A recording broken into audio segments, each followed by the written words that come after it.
Voici pourquoi et comment c'est Washington et Paris qui décideront de qui sera le prochain président du Cameroun.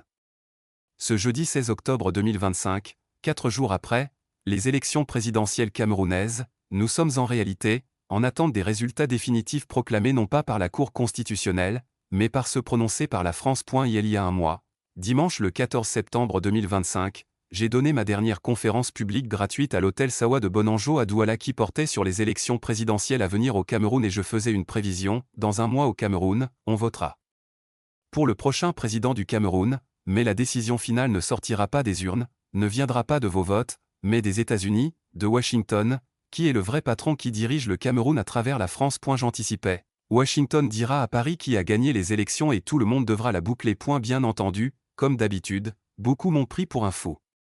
Mais un mois est passé et nous y sommes. Tout le monde attend ce que Washington dira à Emmanuel Macron des élections au Cameroun. D'ici là, les acteurs de ce cirque sont en train de s'agiter, sans savoir en réalité le sort qui leur est réservé. Moi, je le sais, mais à voir la façon dont chaque camp s'agit, on peut en déduire qu'ils ne le savent pas. Les FAITS en mai 2025, l'ambassadeur de France au Cameroun, le général Thierry Marchand, a rencontré le ministre camerounais de l'administration territoriale pour discuter de l'assistance que la France pourrait apporter à l'organisation des élections. Cette aide vise à garantir que les Camerounais, y compris ceux vivant à l'étranger, puissent voter dans de bonnes conditions. Les intellectuels ne se posent pas certaines questions. 1. Si la France finance les élections présidentielles au Cameroun, qu'est-ce qu'elle gagne en retour? 2. Comment est-ce possible de faire voter des Camerounais de l'étranger et donc de générer des frais pour des citoyens qui ne paient pas les impôts au Cameroun? Bien entendu, la France ne finance pas directement les campagnes des candidats, mais elle contribue via des programmes de coopération ou des appuis à la société civile, à la formation des observateurs électoraux, ou à la logistique électorale.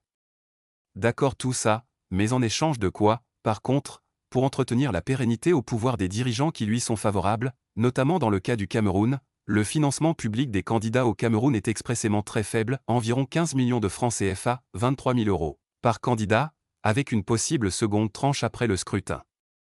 Cet argent est payé en partie par la France, ce qui constitue une forme d'ingérence ou de favoritisme, surtout dans un contexte où la transparence électorale est souvent remise en question. Le manque de moyens pour les observateurs locaux renforce les suspicions sur l'équilibre du processus.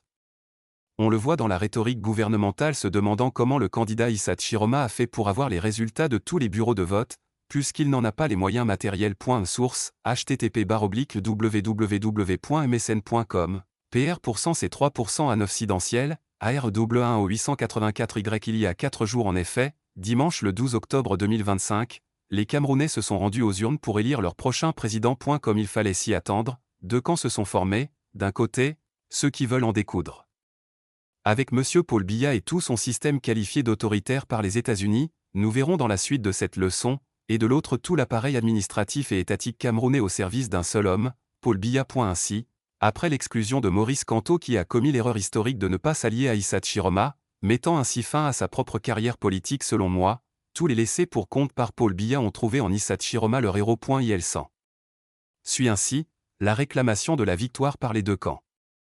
Pour les partisans de Issa Chiroma, les procès-verbaux parlent d'eux-mêmes. Issa Chiroma a gagné haut la main. Pour les partisans de Paul Biya au pouvoir depuis 42 ans, il est impossible que les premiers aient accès à plus de 32 000 procès-verbaux de tous les bureaux de vote. Pour ces derniers, personne ne peut donner le résultat, si ce n'est la Conseil constitutionnel, comme le veut la loi. Comme je l'ai dit plus haut, la vérité est que ni les partisans de Issa Chiroma, ni ceux de Paul Biya ne sont sûrs de rien aujourd'hui jeudi le 16 octobre 2025, parce qu'il y a un seul patron au Cameroun. Ce sont les États-Unis qui agissent à travers la France et puis c'est tout. Qui de Paul Biya et de Issa Chiroma les États-Unis ont-ils choisi pour diriger le Cameroun? Prenons l'hypothèse que le Conseil constitutionnel annonce que Paul Biya a gagné. Aujourd'hui les partisans de Paul Biya croient naïvement que cela mettrait fin aux disputes comme ils l'ont fait en 2018 avec Maurice Kamto. Comme je l'ai dit durant ma conférence du 14 septembre 2025 à Douala, Maurice Kamto a été éliminé par Washington et non par Paul Biya, qui ne veut pas d'un Bamileke président au Cameroun, en tout cas, pas pour l'instant. C'est là où les partisans de Paul Biya qui ont mis tous leurs efforts à éliminer Maurice Kamto ne savent pas eux-mêmes combien, ils ne répondent qu'à un ordre qui vient de la capitale américaine. Pour le savoir, faisons un tour en arrière de 16 ans. L'histoire que je vais vous raconter se passe en 2009 au Cameroun ou plus précisément, à l'ambassade des États-Unis.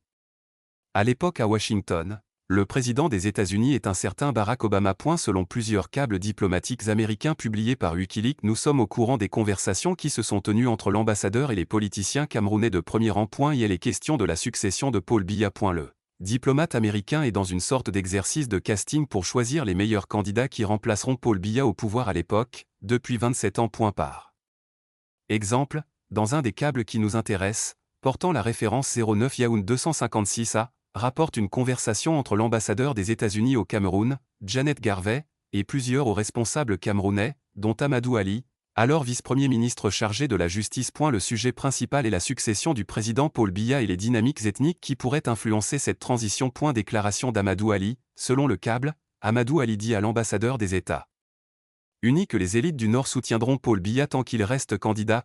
Mais Amadou Ali ajoute qu'ils ne soutiendront pas un autre Betty ni un Bamilek comme successeur.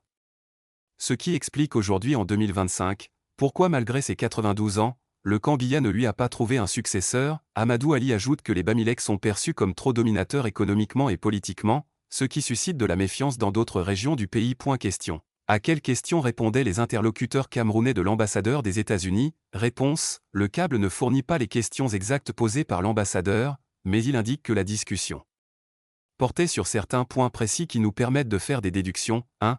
La stabilité politique du Cameroun après Biya. 2. Les perspectives de succession. 3. Les préférences ethniques et régionales des États-Unis, dans le choix d'un futur président pour le Cameroun. Source: https://www.wikileaks.org/plus/câble/cable/09 Yaound 256-a.html. Les propos d'Amadou Ali semblent donc être une réponse à une question ou un commentaire sur les candidats potentiels à la présidence et les équilibres ethniques à respecter pour maintenir la stabilité, qui montre clairement que les États-Unis ne veulent pas des Bamilek au pouvoir au Cameroun, ou en tout cas, pas pour la succession de Paul Biya. Question. En 2009. Qui donc les États-Unis préféraient pour remplacer Paul Biya et qui peuvent nous donner l'indication du résultat final qui sera finalement le bon pour le peuple camerounais? Réponse: pour répondre à cette question, nous devons encore une fois prendre la route pour retrouver Wikileaks, qui nous permet de comprendre depuis 2009 que Paul Biya ne continue de rester au pouvoir que parce que les États-Unis ne lui ont pas trouvé un successeur qui réponde à leurs conditions. Ce qui nous permet de comprendre que la candidature de Issa Chiroma est une sorte de cheveux dans la soupe. Elle n'était pas prévue dans la liste de casting des États-Unis. Mais est-ce que finalement cela les arrange? Pour répondre à cette question, revenons à Wikileaks. D'après les câbles diplomatiques publiés par Wikileaks, et plus précisément, le câble référence 07 Yaound 227A, les États-Unis n'expriment pas une préférence explicite pour un successeur particulier à Paul Biya. Cependant, plusieurs éléments permettent de comprendre leur position implicite et nous disent ce qu'ils recherchent. Les diplomates américains à Yaoundé semblent privilégier pour la succession à Paul Biya ceci: 1. La stabilité politique, éviter une crise ou une guerre de succession. 2. Un successeur capable de maintenir l'ordre et la coopération régionale selon la sensibilité américaine, notamment dans la lutte contre le terrorisme et la corruption. 3. Un dirigeant réformiste. Les différents câbles évoquent des préoccupations américaines sur la gabegie, la corruption et l'autoritarisme du régime Biya. Il y a même une liste de candidats mentionnés, mais que l'ambassadeur écarte très vite et donne même les raisons. Ainsi, le câble 07 Yaound 227 a cité plusieurs noms comme successeurs potentiels qu'on aurait pu retenir, mais qui pour une raison ou une autre ne sont pas, selon l'ambassadeur, à la hauteur. Et c'est pour cela qu'on est obligé de laisser Biya continuer de diriger.